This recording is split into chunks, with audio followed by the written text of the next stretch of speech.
পৃথিবীতে বড় ভিড়, চল যাই চাঁদে। খোপাটাকে বেঁধে নিয়ে পরিপাটি ছাদে। ঢোলের মলম নিয়েও আঁচলেতে বেঁধে, চাঁদে গিয়ে দাঁত হলে প্রাণ যাবে কেঁদে। ছড়াটি সলিল চৌধুরীর লেখা।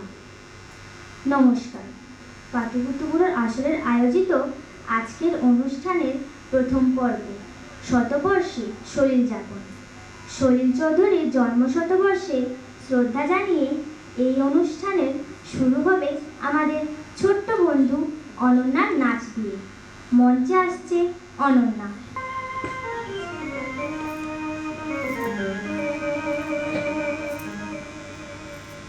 প্রজাপতি প্রজাপতি আমার ইচ্ছা বয়ে বনে বনে ঘাসে ঘাসে ওড়ে আর মেরে প্রজাপতি প্রজাপতি প্রজাপতি আমার মনের মতো ছোট এক ছেলে তার ডাল নিয়ে কিছু ধার ধরতে ধরতে যায় প্রজাপতি প্রজাপতি প্রজাপতি প্রজাপতি প্রজাপতি আমার ইচ্ছা হয়ে বনে বনে ঘাসে ঘাসে ওড়ে আর মেরে প্রজাপতি প্রজাপতি প্রজাপতি